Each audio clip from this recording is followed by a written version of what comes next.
Yeah, I'm gonna, yeah, I'll figure it out.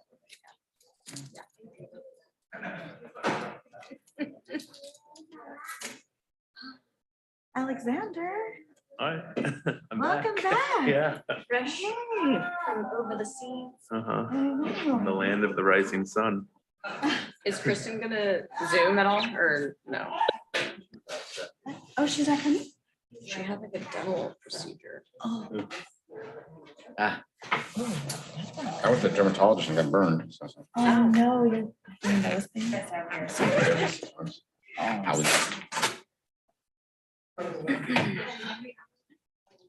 So unless she's gonna, she said she might Zoom in. I don't know how she's feeling. Maybe may have heard from me.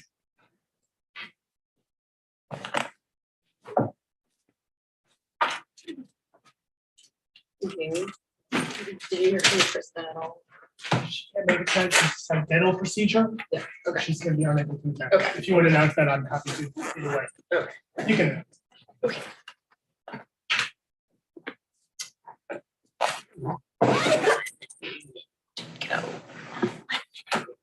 I'm so thirsty all the time. Yeah, I was gonna say, you're never off. This is very nice. Cool. Very nice. I appreciate it. So much. Oh, is it echo? It's echoey again. No, it was the Hello? feedback. Hello? Oh, that's not bad. Okay. Okay, no, it's not too That's good. echoey. Okay. It's 6 o'clock. Welcome. Good evening. Are we good to go online? Okay, awesome. Welcome everybody to the January 26th City Council meeting. Let's take a roll call, please. Councilmember Brooke, Here? Councilmember Clark, here, Councilmember Peterson, Here. Here. Vice Mayor Brown is out this evening. And let's all join for a pledge of allegiance.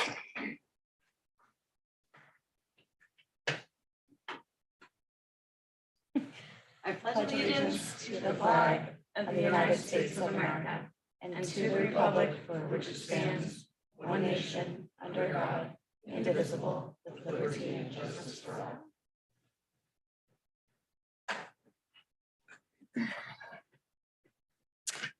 Okay, do we have any additions or deletions? Staff has no changes to the agenda this evening. Great, thank you. And it looks like we have some presentations or a presentation.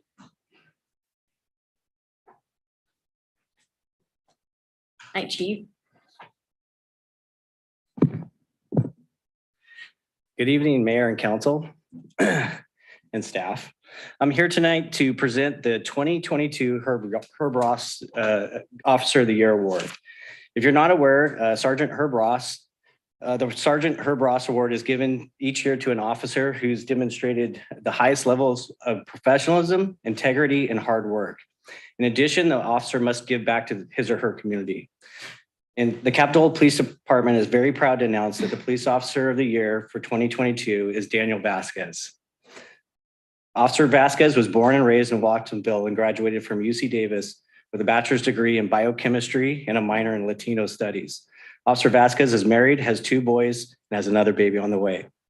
Officer Vasquez started his career as a correctional officer with the Santa Cruz County Sheriff's Office and was hired by the Capitola Police Department in April of 2021. Over the past year, Officer Vasquez has maintained a very positive attitude in all situations and a real genuine approach to the care for the community of Capitola. Officer Vasquez supports the mission of the police department, and his selection was made unanimously by the department's command staff. When Officer Vasquez asked what he likes about the community of Capitola, he responded, "I love the people, the culture, and the diversity." So please welcome me by congratulating Officer Daniel Vasquez as the 2022 Officer of the Year. Daniel Vasquez.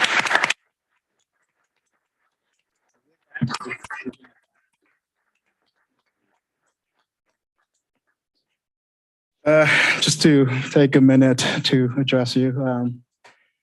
For me, it's a pleasure working here in Capitola. I'm local from Santa Cruz County, and I went to school, I always wanted to come back here and serve my community.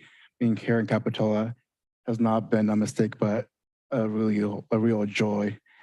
I'd like to thank the command staff, thank my coworkers. I've been in the department for about 2 years, and half the time, like, what am I doing? And it's my partners who come and save me.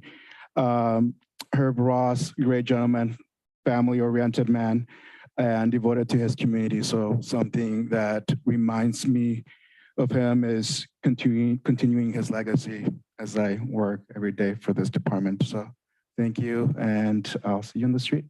Thank you.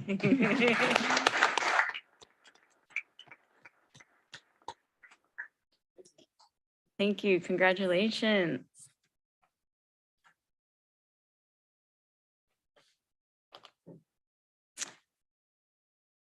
All right. And then do we have a report on closed session? So this morning, the city council met in closed session and reviewed 4 items on its closed session agenda. The council met with staff and took no reportable action.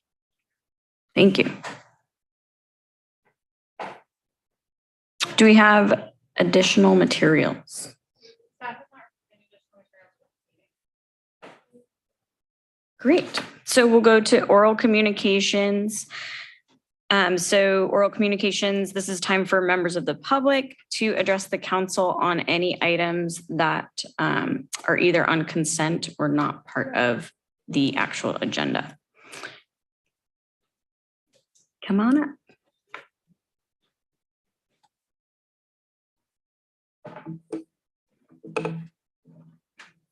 Mayor and members of the council. My name is Bill Gray. I reside at 1440 Prospect Avenue. My family has owned that particular piece of property since 1921. So I guess that makes us long-term residents. I have personally resided there for 10 years. What I wish to speak to you about today is the problems associated with the bluff in terms of maintenance of the trail and in terms of the degradation of the bluff and the erosion of the bluff itself. Let me first thank the Capitola Police for being so quick in their response to the most recent damage. They were there within, I swear to gosh, minutes of the time the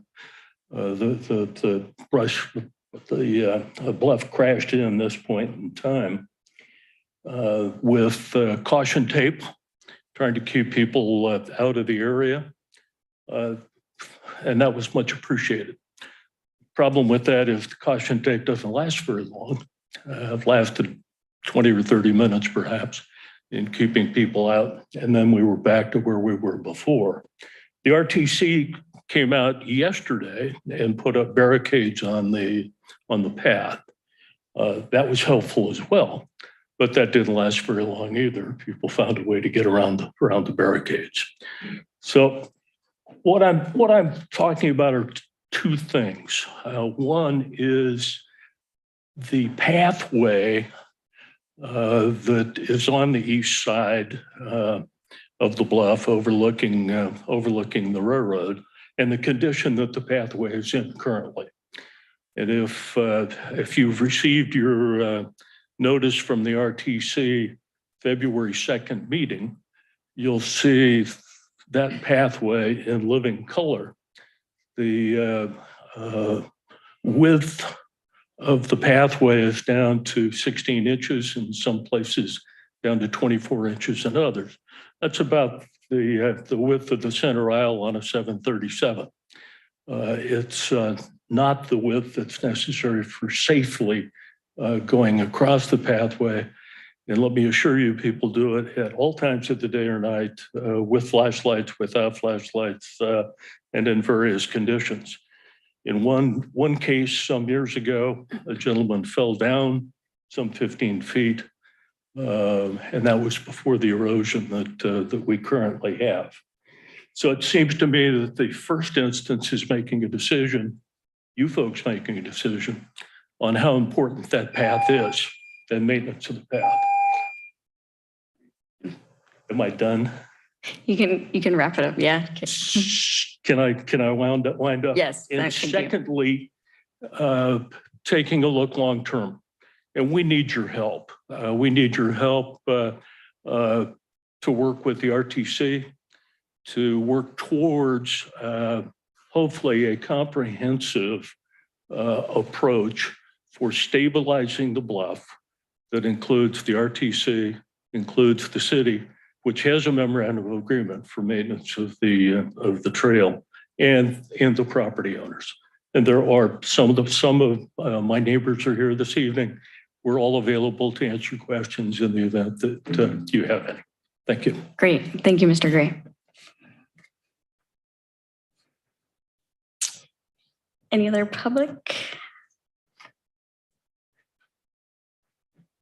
Evening, council. My name is Jason Shepherdson. Know a few of you. I'm just introducing myself. So I've been a resident of Capitola since 2010. Attended Cabrillo, Cal State Monterey Bay, and we've been a resident since then. I am also on the Commission on the Environment. Last meeting, I became the vice chair of it as well. And what I'm really looking to do here is just kind of be proactive. Clearly, our community has gone through a lot lately. And in my 8 months of being on the Commission on the Environment, I've just kind of realized that being proactive is going to be important. And so that's why I'm here. Being a part of the Commission on the Environment, I really see this immediate emergency and the forthcoming decisions that will occur as an opportunity to really be involved and just try to be helpful. And just being proactive on this all as well. You know, a personal goal of mine for the Commission on the Environment is to kind of help with many things, but also beach cleans as well. Doing some of my own research and talking to Save Our Shores, Krista Rogers, who's the program director. There's a lot of debris on the Capitola Beach right now. And speaking with Krista, she kind of quoted a beach clean at about $600 or $700 a clean for a city organization. And that they are busy up until the earliest they could do another beach clean is March. So to not take up too much time, I'm on the Commission on the Environment. I want to be involved with what's going on moving forward and just be helpful. Did a little bit of my own homework on how we can start to get the beach clean. I think being proactive is important because I learned myself that I know the city parks projects is also working with Save Our Shores as well. And I don't know what communication they've done. I believe that they've spoken with Krista. But it was news to me is that they at least said that they couldn't do one until again as early as March. So that's about it. You know, I would like to be a part of meetings and just be present and available. And that's all I got to say. Okay, thank you. Do we have any other members of the public? Or online? No. Okay. All right, that takes us to staff comments. I have one quick comment here this evening. This evening, we have Tamar Burke with the City Attorney's Office, Assistant City Attorney, who will be representing the City Attorney's Office at the meeting this evening. I know she attended one of our meetings virtually previously, but this is the first time she's in person. So welcome. Great, welcome. I'm really excited to be here in person. We're excited to have you. Thank you. Any council comment? Yeah. Thank you. Well, I just wanted to talk a little bit about how well our beach cleanup went this last Sunday.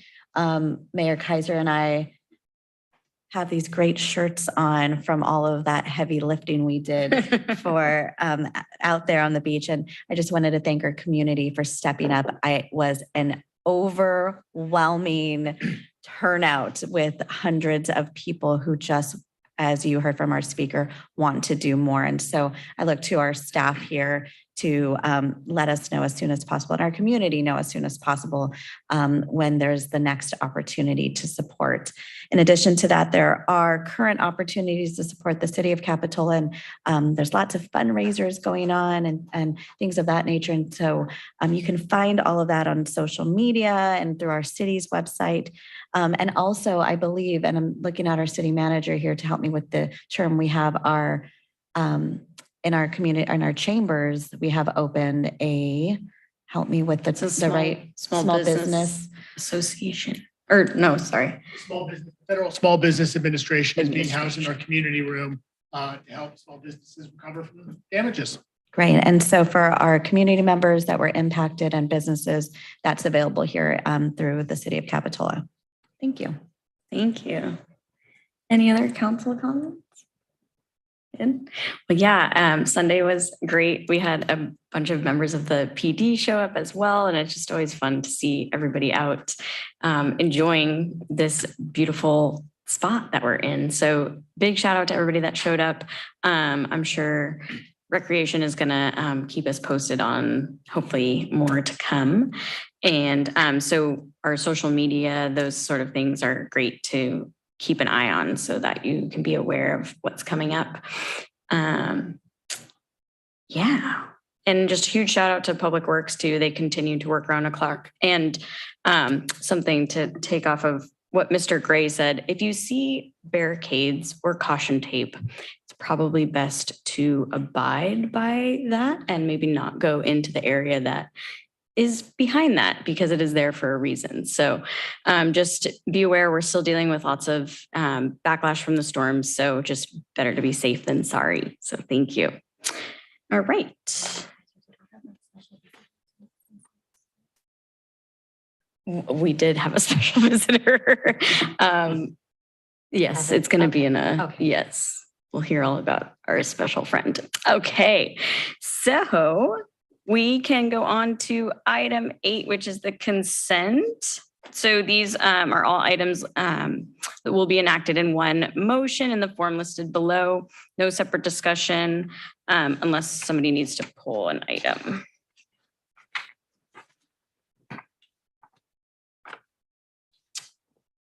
If anybody wants to make a motion on the consent or pull anything. I'll motion to approve the consent agenda. Thank you. I'll second. Great. First and second. Aye. Aye. Aye. Aye. Great. Passes unanimously. Will take us on to 9, general government. We're on item A. This is our winter storm event update from staff. And there we go. This is the first time we're actually doing a slideshow like the way we used to do before the pandemic. So it'll be interesting to see if it works and it goes out on Zoom. Yeah. First off, I know we touched on a couple of these things during council comments, but I'm just going to do a little bit of a recap on sort of where we are with the current state of emergency and our efforts to clean up and help people recover. First, we declared an emergency declaration, made the emergency declaration on the 4th and issued an evacuation for low-lying areas of the village. The next day, the 5th, is when we had the storm surge and the waves that caused so much damage in our community. We met the day after that. City Council ratified the emergency order. And then from that point on, we were both working at recovery as well as prevention for future storms. And you'll recall on the 8th is when there was another significant rainstorm event. We deployed a large crane on the bridge to make sure we didn't see a log jam there that could further exacerbate the flooding situation. We had our emergency shelter open. It's now been closed. Then we received a visit from the governor. We had visits with FEMA. And if that wasn't enough, on the 19th, we got a visit from the President of the United States, and our very own Mayor Kaiser represented Capitola and actually traveled with the president in the motorcade. So quite a moment for the city of Capitola. I think all of us were there, and it'll be a day that I think people remember for a long time. Absolutely. Also want to note, well, I'll touch on that a little bit later, but I'll touch on it now, is the great job that our police department did coordinating with Secret Service. You know, having a president come and visit is no small task. And Capitola was able to pull it off. We pulled it off elegantly. And our forces did an amazing job of keeping our community safe. Secret Service did whatever voodoo that they do to keep the president safe. Yeah. So really quickly, I'm going to bounce through a few things that the city has done. We've been pushing out a lot of information. We'll be putting out another digital newsletter tomorrow that'll talk about more recovery efforts and more information for residents and businesses to get how they can get help. A lot of interviews, a lot of press opportunities, and then multiple visits from government officials, which is a pretty benign way of saying it, I guess. And we've also put together a recovery webpage that's trying to categorize and sort of consolidate information for people about recovery and how they can get resources.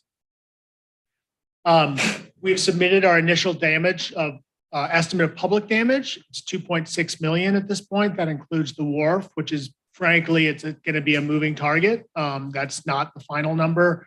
Damage to the bridge, damage to the Hooper Stairs, damage to the jetty, and to the bluff and the bluff in front of Cliff Drop, just west of the village. And so the goal there is those are going to be the FEMA eligible reimbursement projects. And my staff is working very closely with the FEMA representatives, the county and Cal OES to make sure that we're getting those damage assessments in correctly.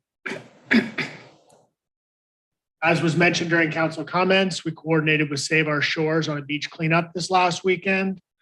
We tried to limit the crowd a little bit because there was going to be only room for so many people, but there was a lot of folks out there. There was a lot of enthusiasm, and we filled up an entire dumpster. And when I say dumpster, that doesn't quite quantify how big it was. Shipping container with driftwood and debris from the beach. We've also been coordinating with the Community Foundation of Santa Cruz County as kind of the conduit for funding. So that if people want to give, they can give to the Community Foundation and for their disaster fund to help our community recover. We are also coordinating a potential benefit concert to take place in the village on the 18th. That will be subject to council's approval, which will come next meeting. You may start hearing about this benefit concert before the council approval because the council approval will be coming 9 days ahead of time. So I just want to give you the heads up that it's not approved until you approve it. But at this point, there's a lot of work that the BIA is doing, some of our local businesses, as well as bands has volunteered to perform. So it sounds like it could be a really, really positive event. Our police department, as I mentioned, really did a heroic job of managing the POTUS visit. They've continued to staff up and represent us at the County Emergency Operations Center and maintain patrols and maintain regular patrols throughout the city and as well as the affected areas within the city. Public Works, now a lot of this work is going to shift over to them. They've been coordinating on making sure we're prepared each time there's a rain event. In addition, getting up fencing and protecting areas that are damaged from the storm. We have started emergency repairs to the Riverview pathway, which you may recall was damaged during the storm. We are also in discussions with the county about responsibility for that damage, and council will be getting updates on that as we move forward. And then we had a site visit to the wharf with the engineering team, and I think that took place last week as well.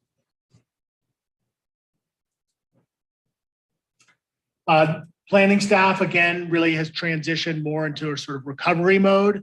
Planning staff really coordinated regionally to help set up these the business recovery center that Councilmember Brooks mentioned that we're hosting in our community room, as well as the regional disaster relief centers. We were looking at potentially hosting a disaster relief center in Capitola in coordination with the mall, but ultimately, I believe the disaster relief centers in our county are in Watsonville, and then I think in the San Lorenzo Valley. And so they decided not on putting one in our region. So that's the presentation this evening. Staff is available to answer any questions, and no action in the council will be required on this item. Great, thank you. Any questions from council? I have a question. Is there any plans for a second beach cleanup at this point? I'm going to pivot to Nikki Bryant on our staff to talk about what her work on the volunteer side is yielding. Yes, good evening, Mayor, council members. As a member of the public had previously stated, we did reach out to Save Our Shores in order to identify if we could partner with them for another beach cleanup in the near future. And they are indeed booked. And so we are currently working, as city manager explained, on a fundraising concert and trying to identify if we might be able to do around the same time another beach cleanup. No decision has been made, no date has been identified, but we will keep council informed as to when a date has been decided. Thank you. I just wanted to make a comment about our police department. I, coming from the law enforcement background, heard a lot of great things from everybody on how well you all worked with the Secret Service. I know it's not always easy, but it looked really good. Looked effortless and made us proud. Questions? Oh, yeah, go for it. So you mentioned emergency repairs. How is that on Riverview? How's that different than normal? I'm looking at Jessica, normal repairs. So I'll give the first answer, and then if I flounder, Jessica, please feel free to correct me. And I know I took your thunder earlier with council comments, so, I'll give you a moment there. Go So ahead. in general, when we do projects, when we hire somebody to do work, it has to go through a public bid process. So we have to prepare plans and specs, we have to bid it publicly, we have to award to the low bidder. Under a declared state of emergency, when things are a hazard and have to get fixed, that declared state of emergency allows public works director to hire somebody to fix it, to just take care of the problem. And so that's why it's an emergency repair. It's being done under the emergency authorization because of the declared state of emergency. We will be front, and we'll be using our emergency fund, which is set up for these exact purposes.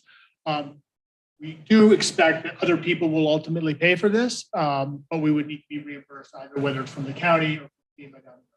Okay, and then my second question is, you mentioned 2 million in damage so far. You referenced the wharf and the jetty being damaged. And was there any damage to the flume? I don't believe that, we don't believe any damage has taken place. Okay, so the cost of the over 2 million was just with those two. Those two, plus And the the Hooper bluff. stairs, the bridge. In that picture, there's some damage to one of the footings in the Okay. bridge, as well as the Cliff Drive parking, that erosion, that issue there. And how long do these assessments take? Like, when do we have a better idea of? It's just ongoing, several months? I think this is when I need to turn to my public works director. We reached the limit of my knowledge. So there's two places the funding is coming from. One is from Caltrans, and that is for the bridge because it's what's called a federal aid road. And those projects typically take much, much longer. I would expect money from them at the end of the year. For the other FEMA projects, they usually assess those within 3 to 4 months, and we prioritize them. So depending on the priority and how much money we're asking for, they schedule out when they give funds for those type of projects. Is there anything that council can do to help persuade Caltrans to move faster? I know we've worked on building a better relationship in the last couple of years with them, and if there's anything we can do, any suggestions? I know that we're working closely with Caltrans at this point, and if we ever run into any roadblocks, I think letting council know and seeking sort of support from our state representatives would be the spot to go. But at this point, we've been getting a ton of really collaborative work from both FEMA, Cal OES, Caltrans. Everyone has been great to work with so far. Great. Thank you. Thank you. Any public comment on this item? Anything online? Okay. Great. And we don't need an action. Okay, well, thank you, staff. And that will take us to 9B, which is the Armed Forces flag request.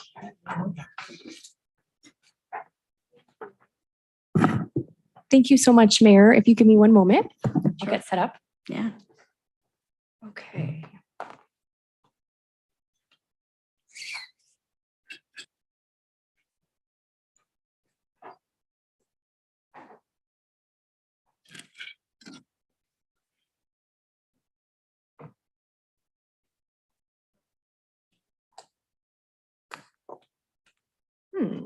Okay. Thank you for waiting. 1 second. I know I'm doing that. It's not.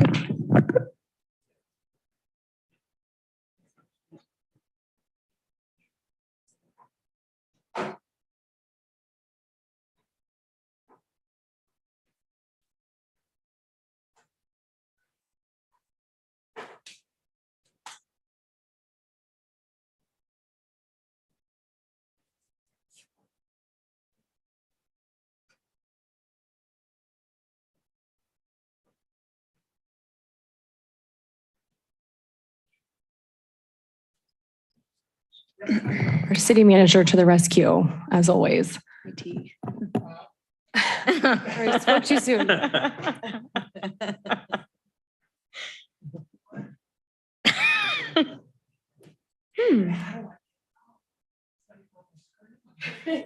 Click escape. That always is what my first. Okay, go. Oh, hey, that worked. Chloe, yeah. Okay, thank you so much. The president word too many times and it was kind of. They were locking us down. Okay. We're flagged. Yeah, literally. So thank you, Mayor and Council, for your patience and understanding. And thank you, City Manager Goldstein. So I'm here before you to speak about a current flag request. And as you know, the City Council did approve our current flag policy back in 2021 in May. And that policy does include Section 5, non-governmental flags, which outlines the procedure for individuals from the public to request the city fly a non-governmental flag in place of our state flag for a certain amount of time. So we have a request before you this evening. It was made on November 2nd to fly the Armed Forces flag here at City Hall during the week of May 13th through 20th this year. A little background. So Armed Forces Day is a current day here in our country, which honors those that are actively serving in our U.S. military, which is the distinction between Veterans Day and Memorial Day. This is really for those that are actively serving our country. And it also does unify all 6 branches of the military. A little more background, just some timelines for you, because I love history. This day comes to us from the 50s, so it's been around a while. And President JFK did proclaim it an official day in 1961, kind of outlining this is every 3rd Saturday in May. And just a note, you may be curious, Armed Forces Day, though it is a celebrated day, is not one of our currently recognized 12 federal holidays. And just as recently as last year, President Biden, our new friend, apparently, did proclaim the 3rd Saturday in May Armed Forces Day, which continues that precedent, as I mentioned. And the upcoming day is May 20th, 2023. This is an image of the requested flag. As you can see, there's a depiction of all 6 of the U.S. military branches, their official seals on the flag. And our recommendation this evening, it's a one or the other. It's up to you. You're our council. You can approve or deny. Thank you so much. And I'm, of course, available for questions. Thank you, Chloe. Do we have any questions from council members? Okay, great. Any public comment? Anything online? Okay. Great. Well, we can go back to council deliberation on this item. I so move item 9B to fly the Armed Forces flag during the week of May 13th through May 20th in accordance to our policy V18 outdoor display of governmental and non-governmental flags on city property. So you made the motion? Oh, yes. That was it. That was it. That was- Did I would second that blank? I motion. think I blanked out and I didn't say I'm That so was. moved. That was a long read, sorry. That was a first Yes. and a second. And I would just like to add in here before roll call that I request a follow-up item just to review our flag policy as we keep getting more and more requests. I would like to see that it goes through with a council member support possibly, and then a 1-year turnaround of a re-ask instead of the 6 months. And we can, Prior to the vote, I did have one point of clarification. thank you. Is this a recurring authorization or for this year? Just so that we're clear about whether or not this is going to be an ongoing thing or whether this is an authorization for this year. Seeing that Mayor Kaiser wants to bring back the policy as a whole. So let's still do this for this year and then see what the outcome is for next year. So my motion stands as to approve 9B, recommended action to approve the request for this year. Thank you. All right, let's roll call. Thank you. Aye. Aye. Aye. Aye, passes unanimously. Thank you. We can move on to 9C, brought to us by Nikki. This is the lifeguard program update. But then when and if you want the lifeguard to show up. Bless you.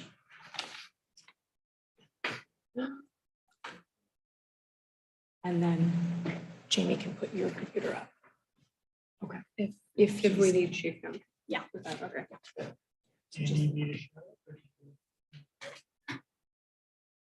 I thought that this is good. Thank you.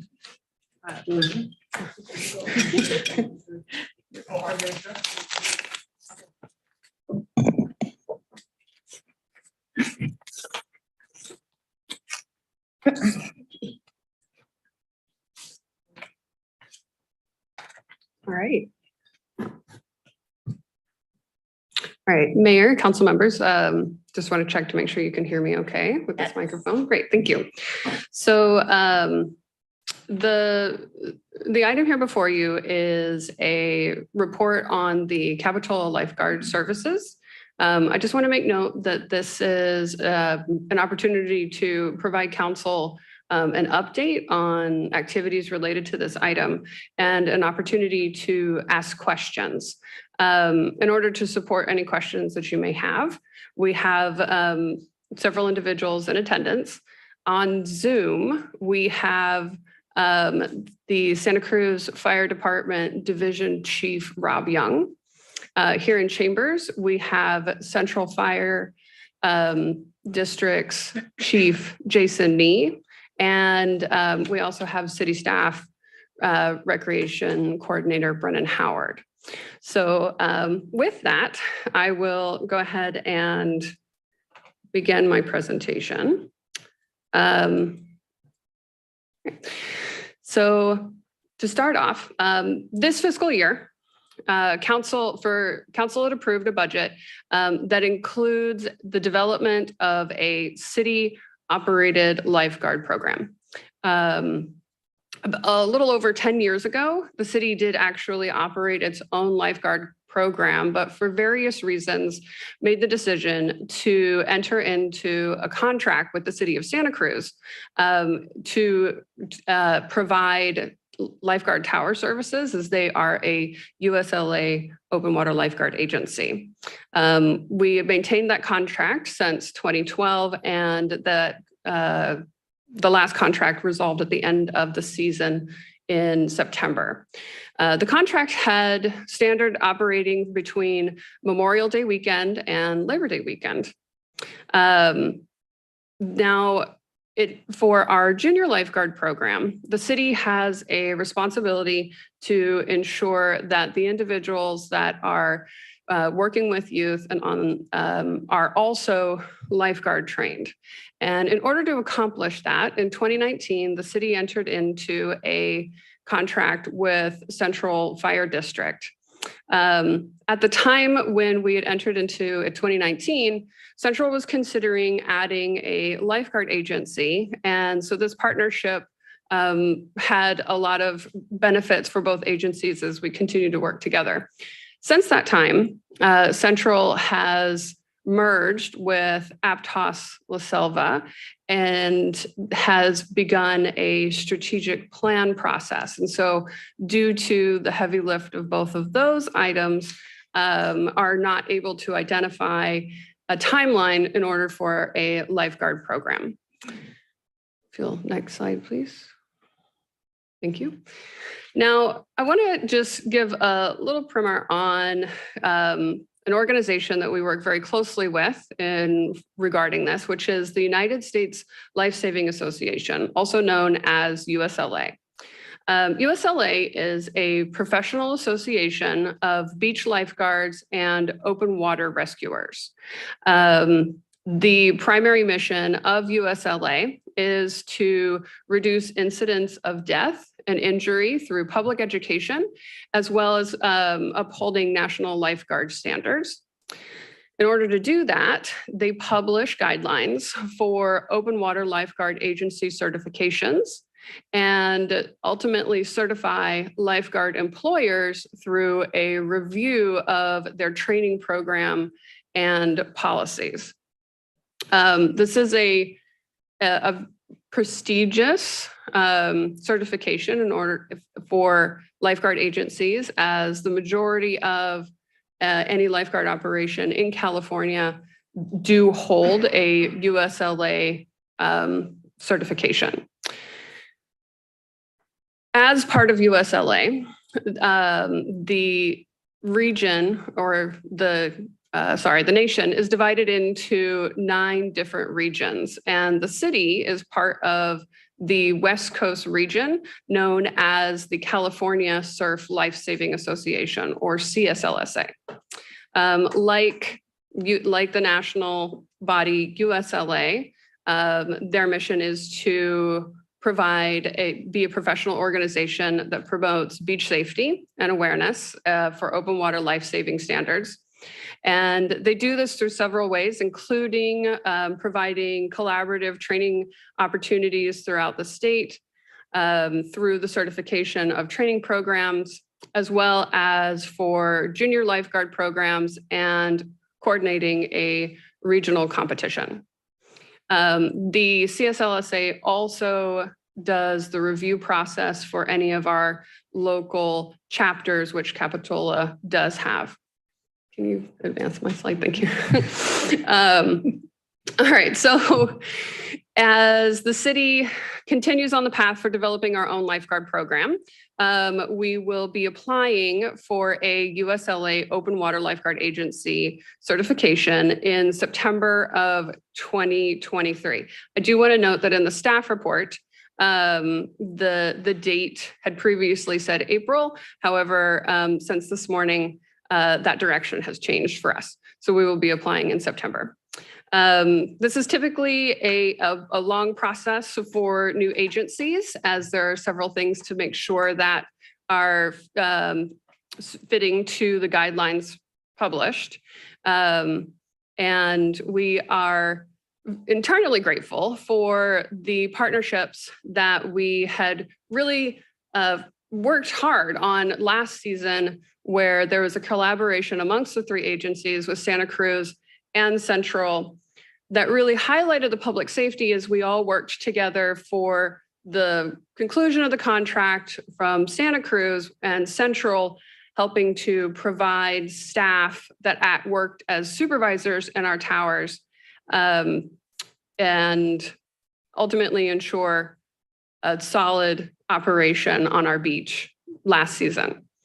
So as we started this year, in order to identify what are going to be the next steps for our training program. And as we progress to apply for our certification, the city, as well as Santa Cruz and Central, began to have conversations about what would be the right steps. Now, the city of Santa Cruz Marine Safety Division holds a open water lifeguard agency certification. They also hold an aquatic rescue response team certification. They are both USLA. However, the primary difference is that the lifeguard agency certification, the training program includes a prevention, water surveillance, and public education aspect within that training. Whereas the AART certification is primarily training around response to a rescue. Central Fire, as a having highly qualified staff who have come from a lifeguarding background and does hold an AART, was an exceptional partner for us as we were training our junior lifeguard instructors to USLA standards. However, the three agencies collectively recognize that the appropriate partner for this upcoming contract is the Santa Cruz Fire Department, as they hold the appropriate USLA lifeguard agency certification.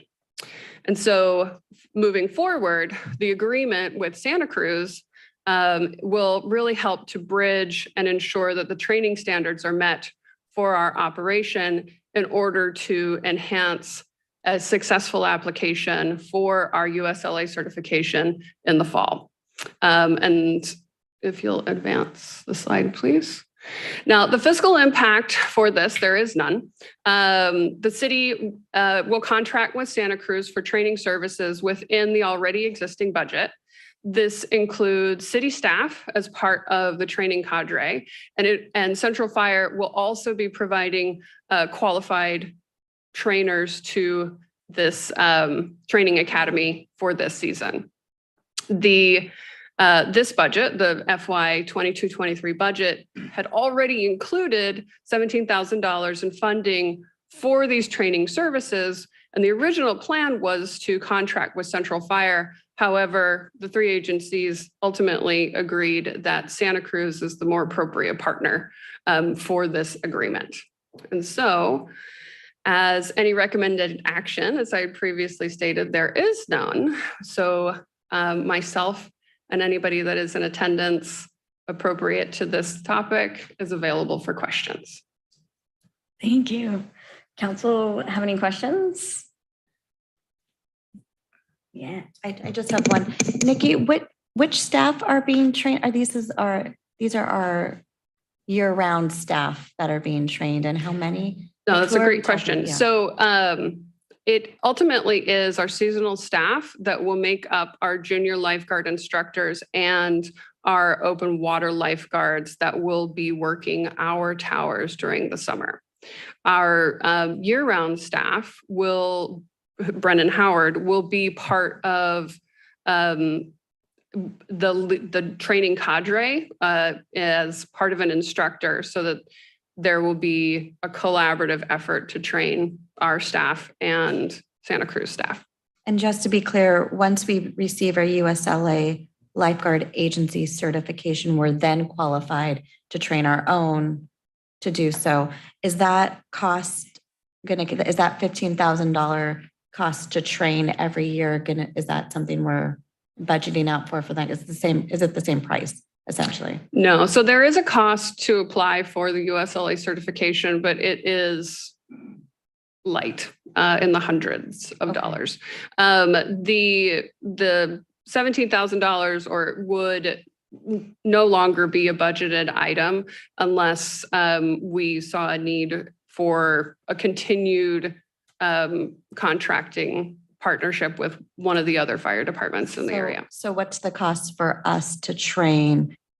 Now, once we become USLA certified, what's the cost to us to train our own?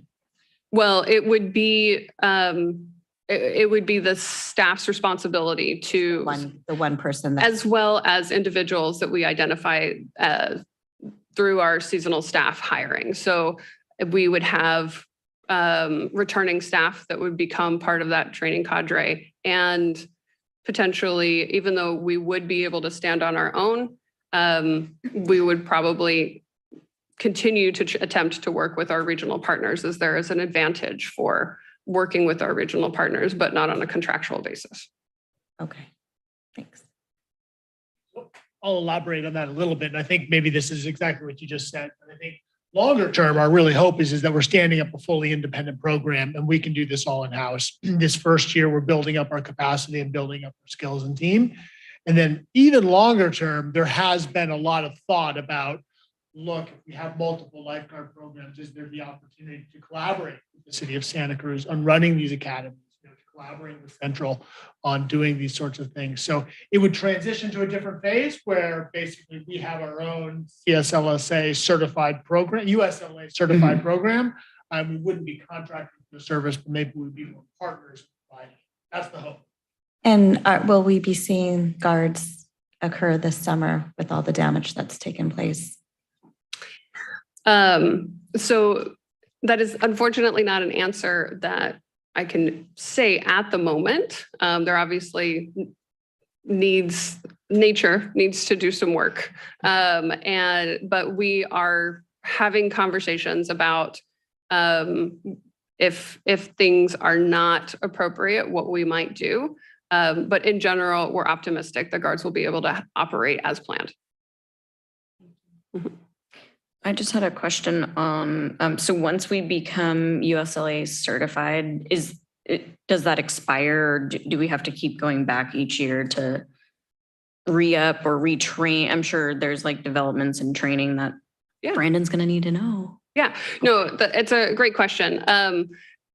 So any agency that is USLA certified goes through a 3-year cycle in which they are doing a recertification process, and that application is yet again reviewed. And so once we do actually achieve a USLA certification, then we will also be on that same 3-year cycle. Great, thank you. I have a question. Yeah. It seemed that there may have been 2 licenses in question, one being open water rescue license. Is that incorporated in the USLA? Yes. So USLA as an organization has a couple of different certifications, and the open water lifeguard agency certification would be the one that we would be applying for. Okay, thank you. Mm-hmm. No. Okay. Any public comment on this item? Okay. Well, any other comments? Because we don't need to make a roll call or do a motion, so we have received the report. All right. Great job, everybody. Thank you. Thank you. So that takes us to item 10, which is adjournment. Happy Thursday, everybody. Have a wonderful evening and weekend. Appreciate everybody for showing up tonight and in whatever capacity, online, in person. Capitola strong, guys. Yeah. Okay.